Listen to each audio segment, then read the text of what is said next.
날씨도 그전데 이렇게 산소까지 찾아와 주신 여러분들께 감사드립니다. 반갑습니다. 예, 반갑습니다. 뭔 소리요?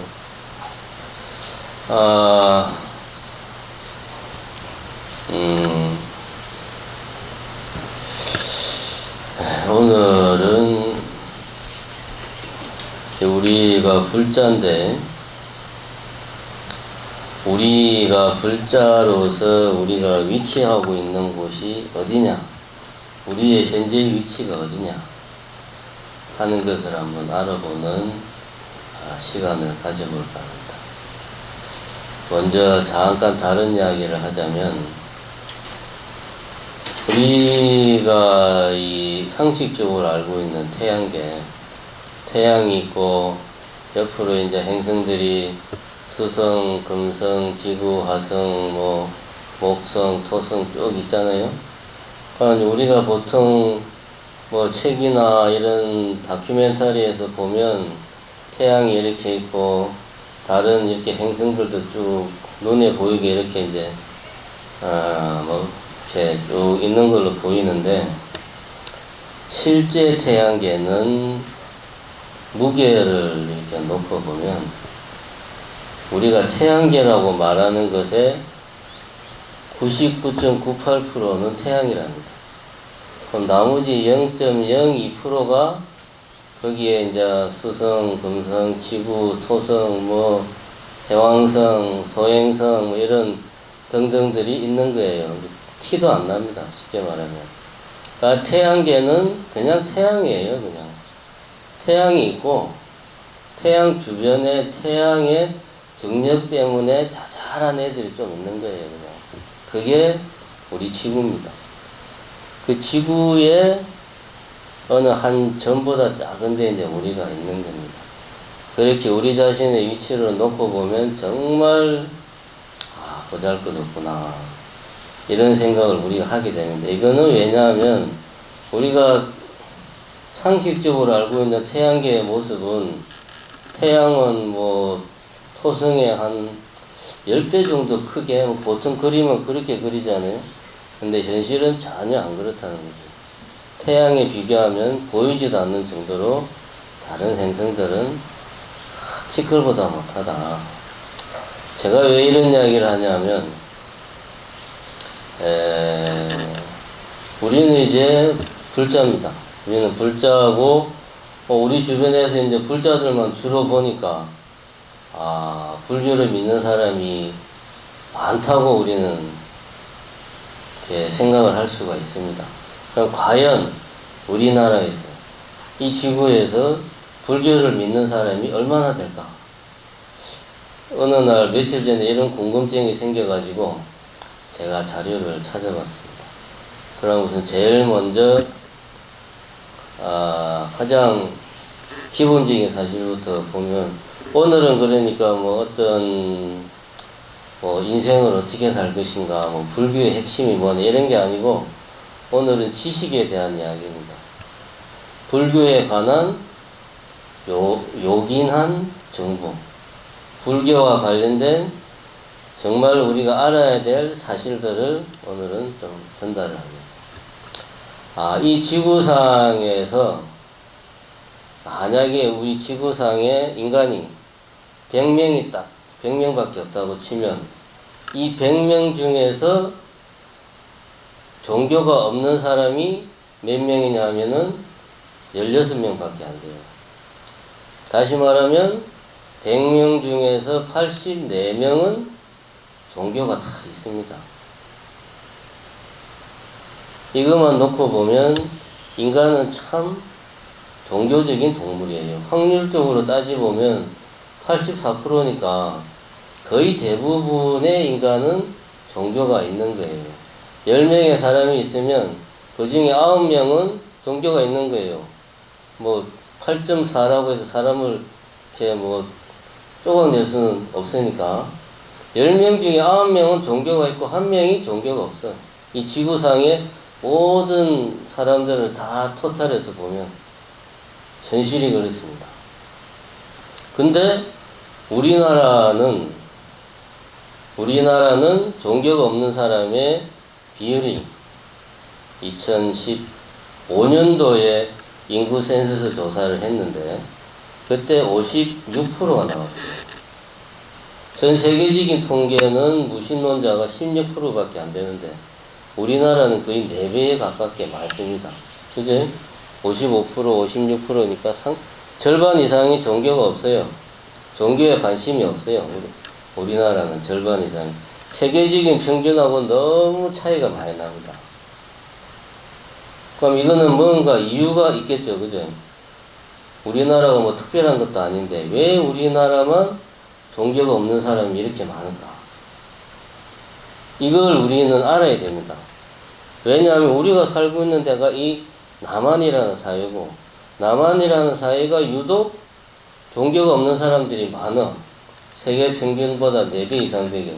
이건 특이한 현상이거든. 이유를 알아야 돼요. 그런데 우리하고 비슷한 비율로 무신론자가 많은 데가 있습니다. 지구상에서. 어디냐 하면 중국이에요. 중국 인구가 한 14억 정도, 자기 나라 사람들도 잘 모르죠. 정확하게 몇 명인지. 대략 14억 정도라고 하는데 그 14억 인구 중에 절반 정도가 종교가 없습니다. 7억 정도. 우리하고 비슷하죠. 그지? 그리고 또 비슷한 게 우리가 보면 그러면 55%가 종교가 없고 나머지 이거 다 숫자가 돼가지고 보면서 하겠습니다. 불교를 믿는 사람이 16%, 그리고 기독교를 믿는 사람이 몇 프로쯤 될까요? 28%. 불교의 2배입니다. 2배 좀 못 되지만 우리 이게 통계에 대해서 우리가 썩는 게 뭐냐 하면 지금 우리나라 인구 센서스 조사도 그렇게 하지만 개신교 따로 카톨릭 따로 해요. 근데 우리가 말입니다. 이슬람교에서 뭐 수니파 또 뭐지? 하여튼 뭐 시아파 시아파하고 수니파하고는 서로 다른 종교다라고 안 그러잖아요. 다 같은 우리는 이슬람교라고 생각을 해. 자기네들은 뭐 찌찌고 뽑고 막 그러지만 마찬가지로 개신교하고 기독교를 합치면 불교의 거의 2배에 육박합니다.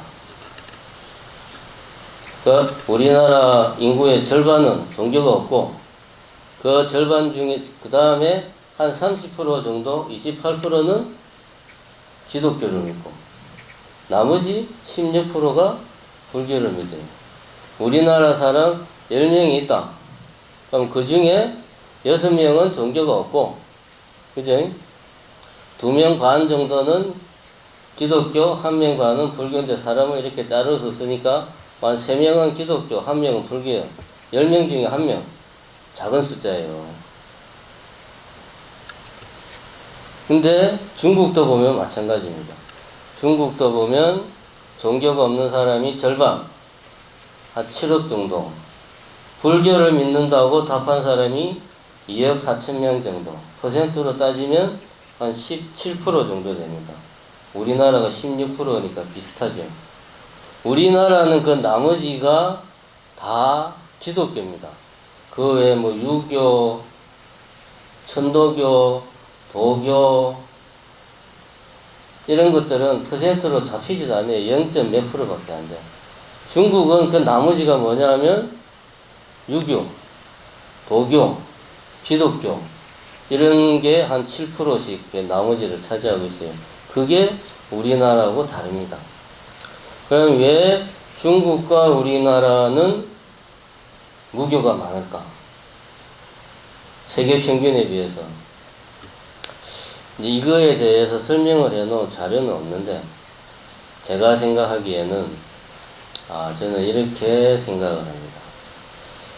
중국이나 우리나라나 불교가 아주 오래전에 들어왔어요. 거의 1500년 이상이 됐습니다. 그죠? 중국은 우리보다 좀 더 됐죠. 근데 중국이나 우리나라 같은 경우 불교가 내가 저번에도 뭐 3대 때도 어떤 이야기 했지만 그냥 중국화된 불교고 한국화된 불교예요. 이미 정치적으로나 경제적으로는 유교라는 통치 체제, 통치 시스템이 갖추어져 있었어요. 그런데 단지 전 국민들을 하나의 그 이데올로기로 통일시킬 수 있는 어떤 그 사상이 필요했던 때에 등장한 게 마침 인도에서 넘어온 선진적인 종교인 불교였다 이겁니다. 그러니까 중국이나 우리나라의 불교는 흔히 호국 불교라고 하는 게 왜냐? 한 나라의 국왕이 나라를 통치하기 위해서 사람들의 생각을 하나로 모을 필요가 있으니까 거기에 종교만큼 좋은 게 없는 거야. 그래서 정치나 경제적인 측면에서 윤리적인 측면에서는 유교라는 틀을 그대로 있고 거기에 어떤 사람들의 어떤 그 믿음의 부분을 하나로 통일하기 위해서 불교를 가져온 거예요. 그래서 불교는 어떤 때는 국가적으로 막 융성했다가 이게 너무 커져서 왕권을 침해할 정도가 되면 또 불교를 탄압했다가 이게 우리나라도 그렇고 중국도 그렇습니다. 필요하면은 키웠다가 좀 이게 좀 지배계급이 보기에 너무 덩치가 커지면은 탄압하고 이게 반복됐어요. 그러니까 불교가 기독교나 이제 이슬람교 같이 정치적으로나 경제적으로나 아니면 사람들의 일상생활에 깊이 뿌리 박지를 못했어요. 그냥 민간들의 신앙으로 토속신앙을 대신하는 자리를 차지하고 있었습니다. 그래서 가늘고 길게 온 거예요. 그런데 갑자기 뭐 해방이 되고 중국 같은 경우는 서구 세력이 막 들어오고 하면서 이 기존에 했던 토착 사상들이 막 혼돈에 빠지고 그 과정에서 외래 종교가 들어오고 하면서 불교의 힘이 약해진 겁니다. 더구나 중국은 20세기 중반에 이제 공산주의 혁명이 일어나가지고 종교가 근 50년 이상 중국에서 금지가 됐단 말입니다. 그러니까 더더욱 중국에서는 불교가 그 기존에 했던 불교의 기반이 많이 약해진 상태. 그러다 보니까 우리나라나 중국이나 불교가 오랜 역사를 가지고 있지만 실제로 정치적으로나 경제적으로나 그 사회하고 완전히 일체화되지 않은 상태니까 이 20세기 들어오면서 불교의 힘이 약화됐어요. 그래서 그 자리를 우리나라 같은 경우는 기독교가 일부 채우고 또 종교가 없는 사람들이 많이 들어서고 중국도 마찬가지입니다. 그런 맥락에서 우리나라와 중국이 무신론자가 많고 불교가 그렇게 많지가 않다. 역사가 오래되었음에도 불구하고 저는 뭐 그렇게 이유를 생각하고 있습니다.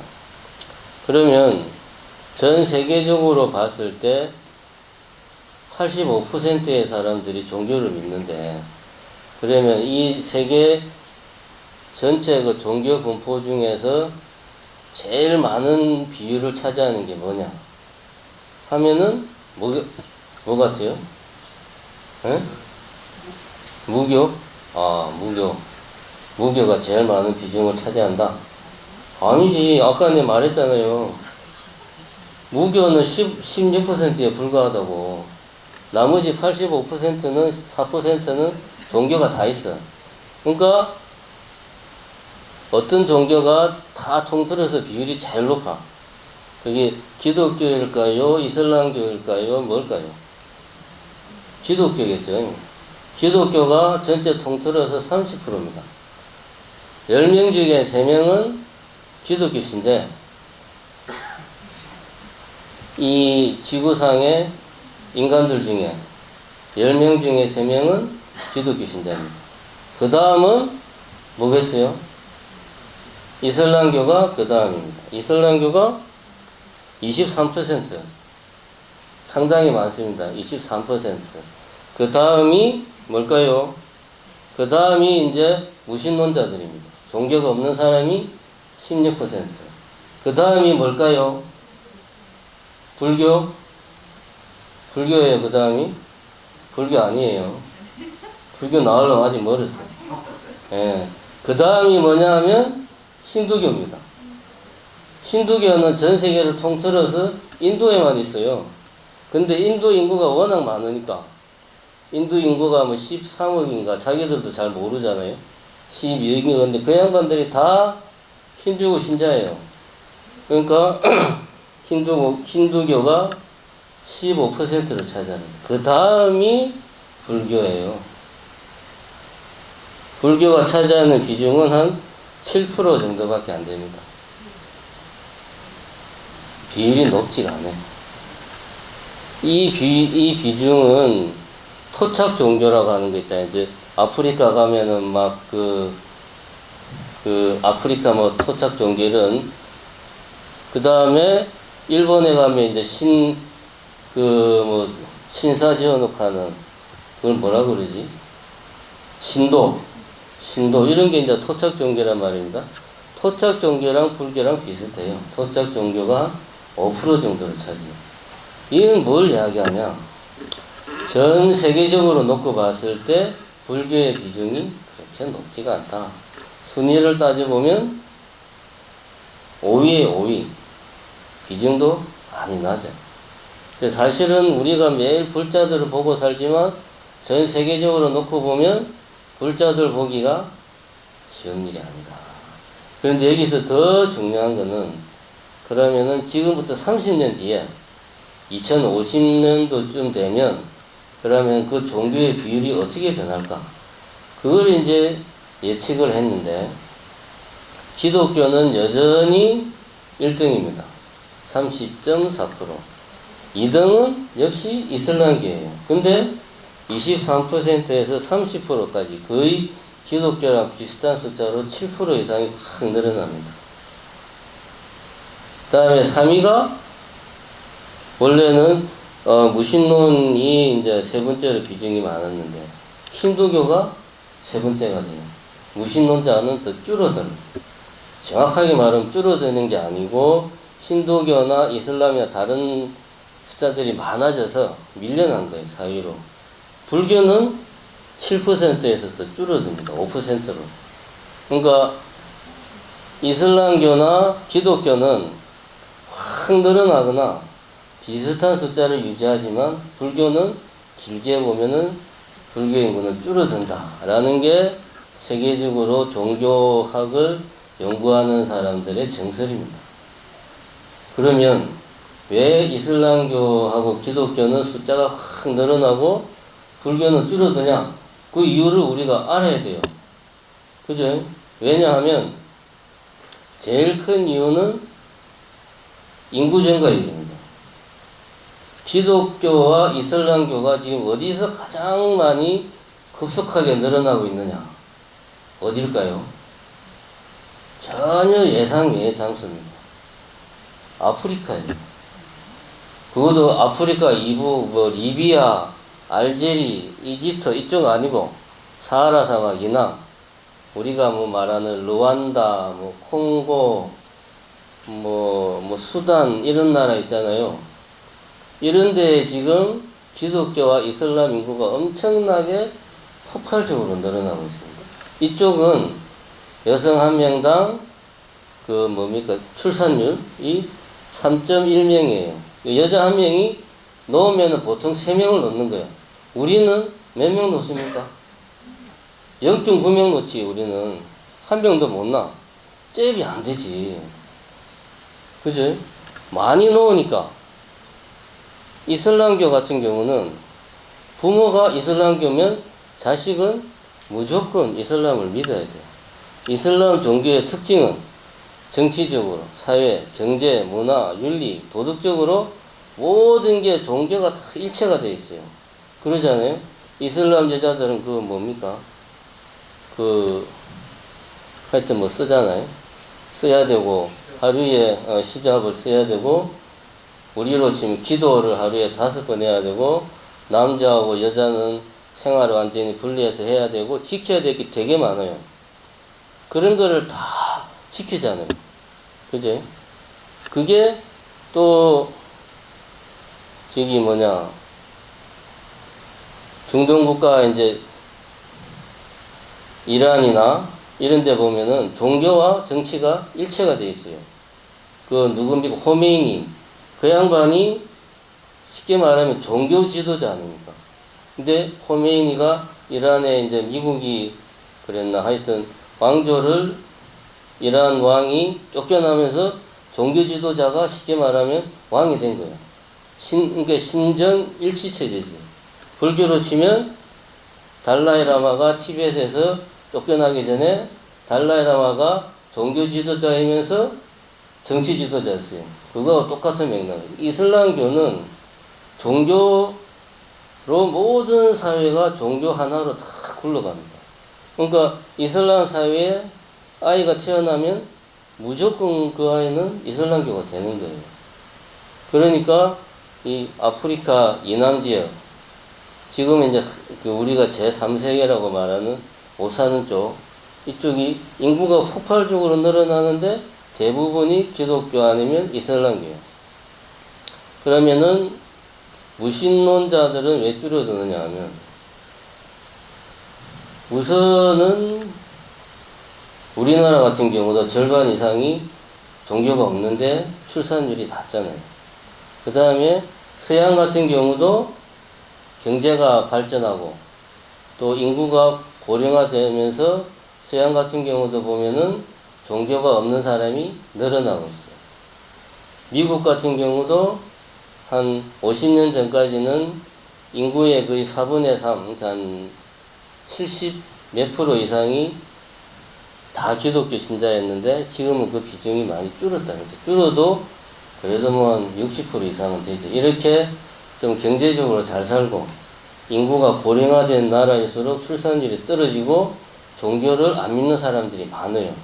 그러니까 자연스럽게 무신론자들은 애를 많이 안 놓고 또 그렇다 보니까 정체되는데 이슬람교 같은 경우는 애를 많이 놓고 또 저기 이제 아프리카 저쪽 같은 경우는 더 이제 많이 놓으니까 인구가 확 늘어나면서 자연히 이슬람교가 엄청나게 늘어나는 거예요. 그래서 이런 말이 있습니다. 지금 미국을 지배하는 종교는 기독교가 아니고 뭡니까? 유태교거든요. 미국의 엘리트 집단은 다 유대교입니다. 유대교가 미국의 제2의 종교인데 우리가 뭐 미국에 절이 많다고 해도 미미합니다. 그거는 미미하고 사회적인 영향력을 미치기에는 아직 역부족입니다. 그런데 이 미국은 이민자의 나라잖아요. 이슬람 교도들이 많아져 가지고 한 1, 20년 뒤에는 미국의 제2의 종교는 이슬람교가 될 것이다. 이런 또 전망도 하고 있어요. 정리하자면 지금도 인간들은 지극히 종교적입니다. 우리 생각과 다르게 85%가 종교가 있어요. 그런데 앞으로 30년 뒤에는 더 종교적으로 변한다 이겁니다. 이 사람들이. 우리는 이 사실을 명심할 필요가 있어요. 그럼 두 번째로 기독교는 그러면 왜 뜬금없이 아프리카에서 기독교가 그렇게 많으냐. 기독교가 보면 원래는 서양이 이제 서유럽, 미국 이쪽이 기독교의 중심이었는데 이쪽은 아까도 말했지만 사람들이 종교를 안 믿거나 아니면은 출산율도 낮아. 그래서 이쪽에서는 기독교 비중이 갈수록 떨어지는데 이상하게 기독교는 불교하고 다르잖아요. 우리로 말하면 포교, 그쪽으로 말하면 선교. 그래서 상당히 목숨 걸고 하는 사람들이 돼가지고 그 사람들이 타겟으로 삼고 있는 데가 아프리카라는 거지. 왜? 아프리카에는 인구가 엄청나게 늘어나니까. 그래서 아프리카에서 기독교 선교 사업을 많이 하는 거야.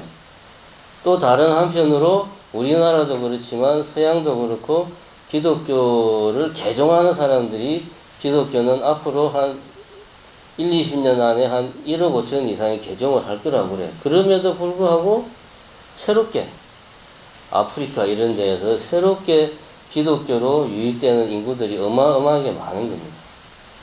그래서 기독교는 그 1위의 자리를 계속 유지할 거다. 그리고 또 이런 전망을 해요. 중국이 지금 변수다 이거지. 중국의 인구가 14억이면 우리가 뭐 농담 삼아 그런 말 하잖아요. 중국 사람들이 동시에 홀짝 찌면은 지구가 다 뭐 흔들린다고. 이 어마어마한 인구의 절반이 무교인데 이 양반들이 그 절반의 한 2, 3억 정도만 기독교로 가도 판세가 달라진 거예요. 세계 종교의 판세가 달라져요. 어쨌든 중국은 상당한 변수고, 그 다음에 이제 힌두교 같은 경우는 아까도 이야기했지만 힌두교는 인도에서만 3,000년 가까이 지금 이어져 내려오고 있는 종교입니다. 그리고 힌두교는 다른 나라로 전파될 수가 없어요. 힌두교가 전파되려면 예를 들면 뭐도 같이 가야 됩니까? 카스트 제도도 같이 따라가야 돼요. 그거를 받아들일 나라가 어디 있겠습니까? 안 그래요? 신분을 수천 개씩 나눠가지고 말이야. 빨래하는 사람은 자식도 빨래만 해야 되고, 자식의 자식도 빨래만 해야 되고, 변소 청소하는 사람은 다른 거 하면 안 되고, 자식도 변소 청소만 해야 되고, 그런 종교, 사회를 그렇게 만드는데, 그런 종교가 어떻게 전 세계로 전파되겠어요? 그러니까 힌두교는 이슬람교하고 마찬가지로 그 사회하고 완전히 뗄래야 뗄 수 없이 밀접하게 연관되어 있어요. 힌두교는. 그래서 힌두교는 인도 사람들의 절대 다수가 믿는 반면에 인도 유해에서로 전파가 잘 안 되는 거예요. 그런데 인도에서 나온 종교 중에 불교가 전 세계로 전파가 됐잖아요. 근데 우리가 잘 알지만 불교가 100% 순수한 불교가 아니거든. 힌두교의 외피, 힌두교의 내용을 상당히 많이 수용을 했어요. 심지어 힌두교에서는 힌두교에서 숭배하는 신 중에 7번째 신이 부처님이에요. 힌두교에서는 부처님은 자기들 신이라고 이야기해요. 자기네들 신. 원래 힌두교가 그래. 힌두교는 뭐든지 다 자기들 신으로 만들어버려. 어쨌든 그러다 보니까 불교인데 본의 아니게 힌두교의 내용들을 전 세계로 전파시킨 측면이 많습니다. 예를 들면 업이라든가 윤회라든가 이런 사상은 힌두교 고유의 사상인데 불교가 전파되면서 전 세계로 같이 퍼뜨린 거죠. 이렇게는 할 수 있어도 힌두교 자체는 너무나 그 사회하고 뗄래야 뗄 수 없는 관계가 되다 보니까 전파가 안 돼. 대신 인도 인구가 늘어나면 힌두교도 늘어나는 겁니다. 인도도 보면 인구가 뭐 그렇게 출산율이 저하되는 나라가 아니니까. 그래서 힌두교가 앞으로도 계속 유지를 할 겁니다.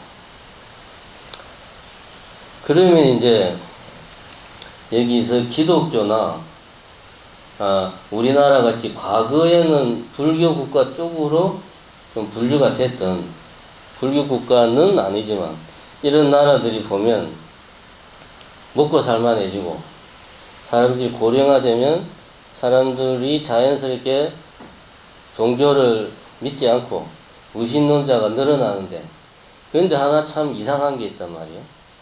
사우디아라비아나 쿠웨이트나 우리가 뭐 잘 아는 뭐 두바이나 이런 나라는 전 세계에서 다 제일 잘 사는 사람들만 살자는 겁니다.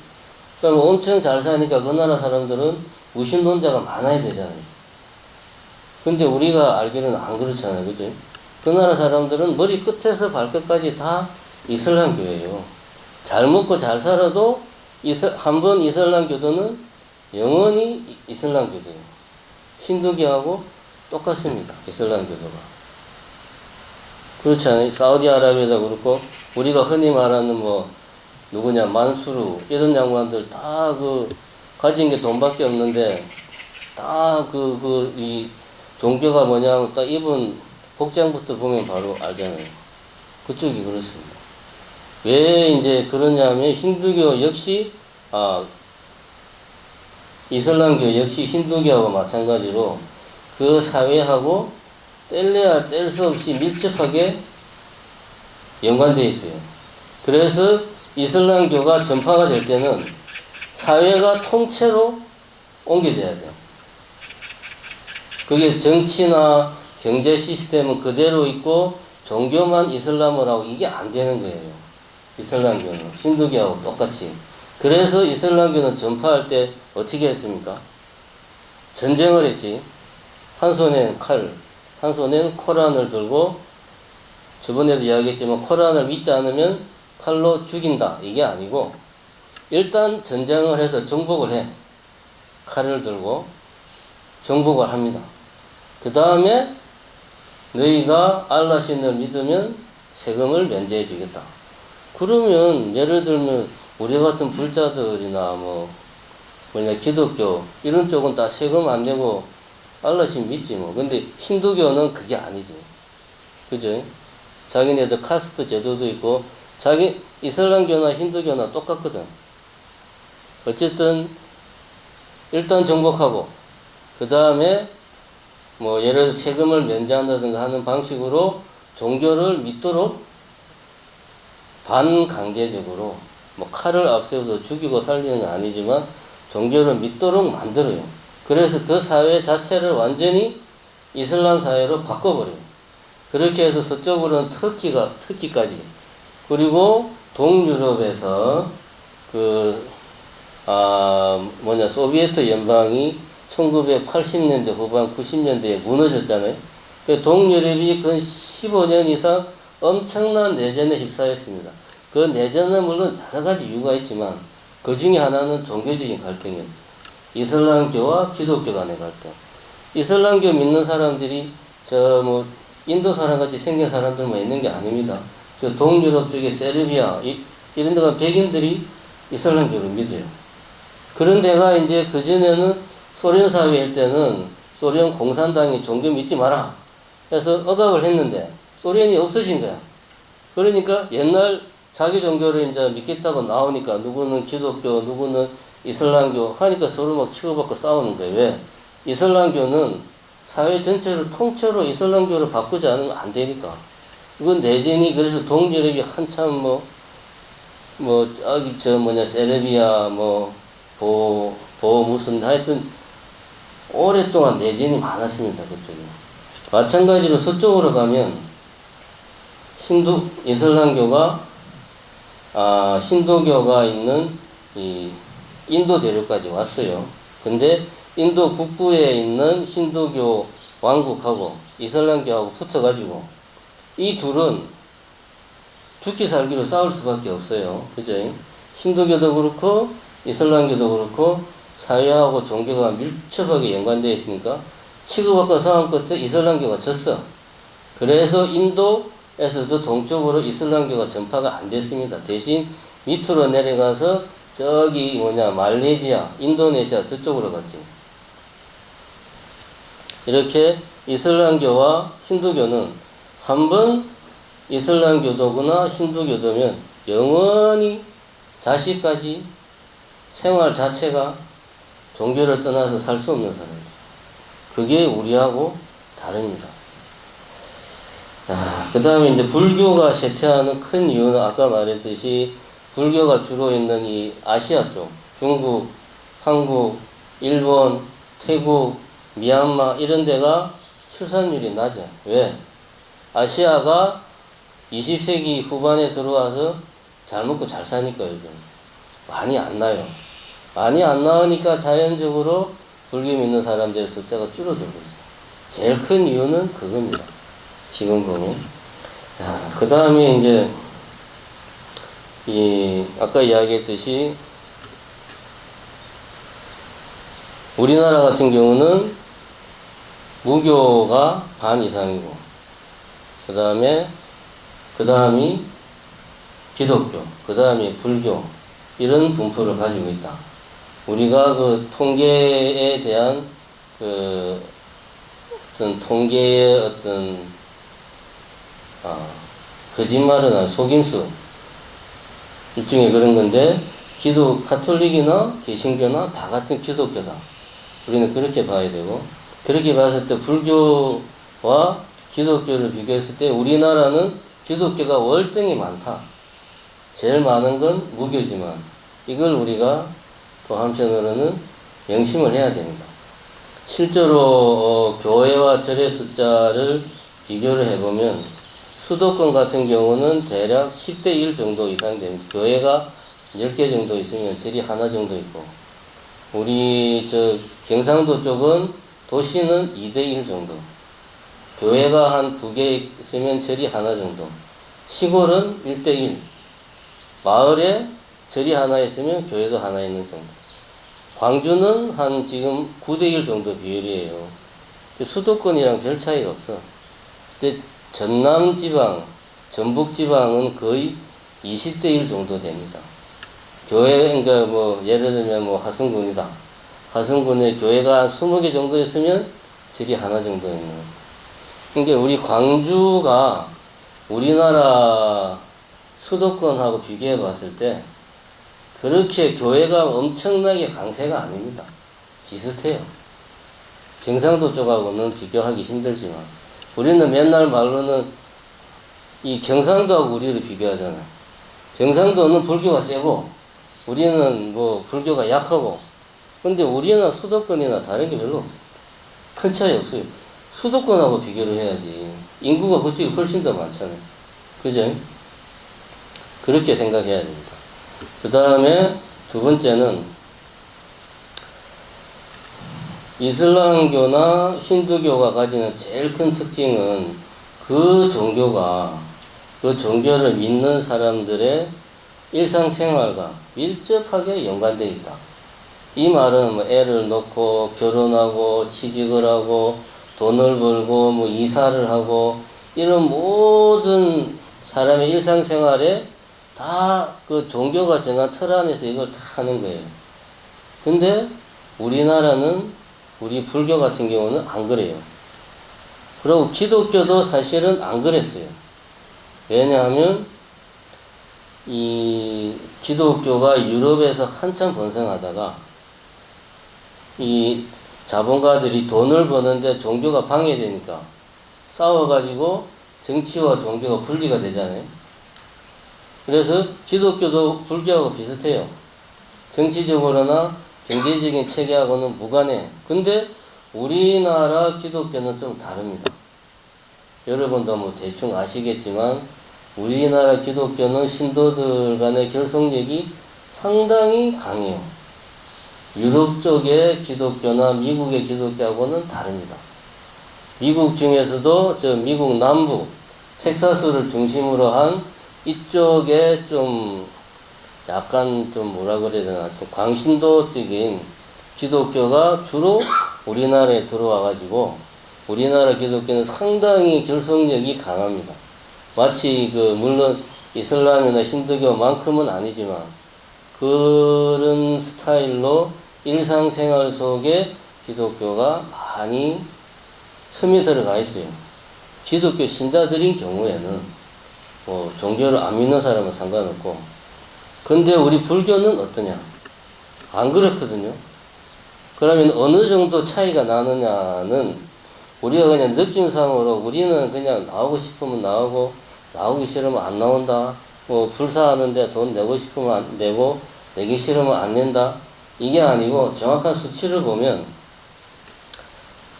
기독교 같은 경우에는 일주일에 한 번 예배에 참석하는 사람들의 비율이 82%입니다. 2015년 기준으로 82%. 그러니까 10명 중에 8명은 일주일에 한 번 무슨 일이 있어도 교회에 나가는 거예요. 불교는 6%입니다. 근데 이 비율이 과연 맞는 거냐? 우리 지금 정심사 같은 경우에 신도들이 제일 많이 오는 날이 초사흘이란 말입니다. 그죠?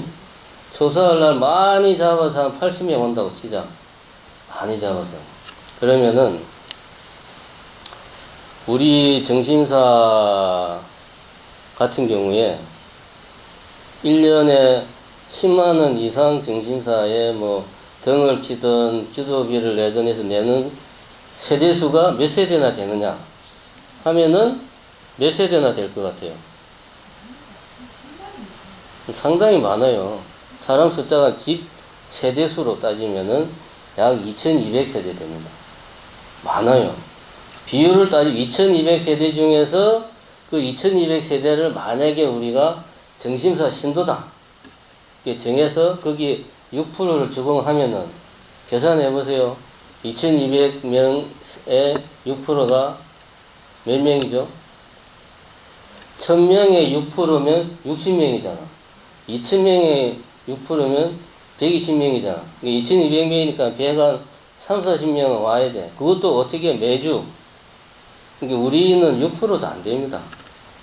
그래서 우리가 또 이게 더 우리가 현실을 인정해야 될 거는 정심사 신도의 기준이 없어요, 우리는. 뭐 신도증 이야기를 하는데 신도증 받은 사람 기준으로 하면 정심사 신도가 몇 명인지 나도 모릅니다. 그렇게 하면서. 그죠? 그러니까 우리 같은 경우는 신도의 기준 자체가 없어요. 그래서 제가 6%에 맞추려면 어느 정도 해야 될까? 한 초사흘 날 매주 초사흘 수준으로 온다고 가정했을 때 최소한 기준으로 잡을 수 있는 게 돈 내는 것밖에 없어요. 그래서 따져보면은 1년에 한 20만원 이상. 20만원 이상이면 간단합니다.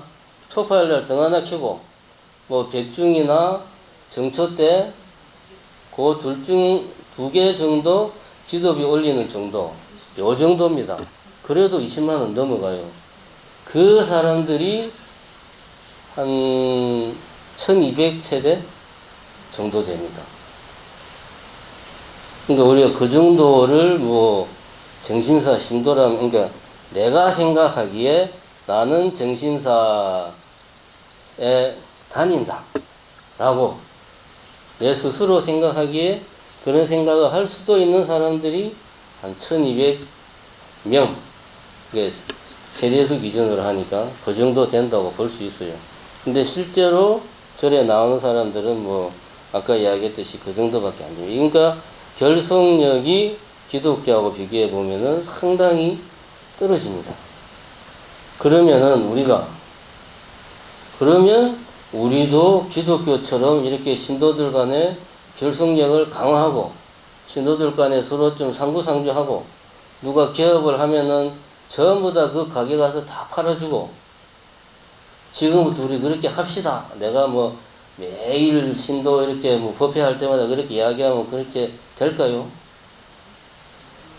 우리는 사실 누가 신도인지도 잘 모르잖아. 솔직히 이야기하면. 그죠?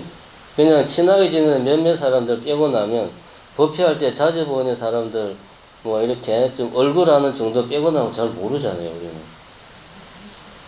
우리는 이런 현실을 인정을 해야 됩니다. 아, 왜 우리는 기독교처럼 하면, 왜 우리도 저렇게 해야 되는데 왜 안 하는 거야? 이렇게 통탄하지 말고, 아, 우리의 현실이 이렇구나.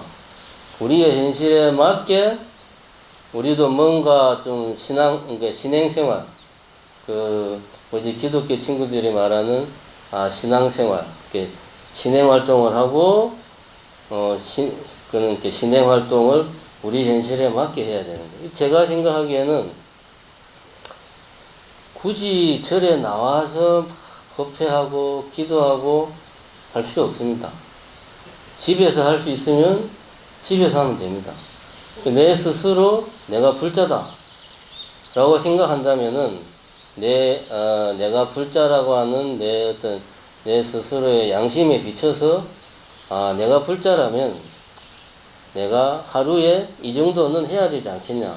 예를 들면은 뭐 하루에 한 번 심리장고 대단한 일을 내가 한다든가 아니면은 내가 정 안 되면 아침에 일어나면은 내가 뭐 어딘가를 향해서 내 나름대로 정해놓고 뭐 삼배를 한다든가 뭐 그쪽에 부처님이 계시다고 이 정도 내가 불자라는 그런 어떤 자기 소속감 그 정도만 지금 우리 같은 경우는 있어도 엄청난 발전이에요. 보면. 그래서 이제 지금 우리 같은 경우는 오늘의 결론은 그겁니다.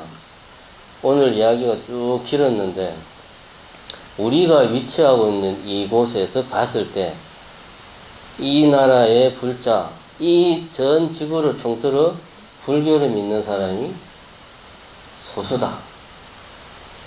그 소수 중에서도 우리는 그렇게 결속력도 강하지 않다.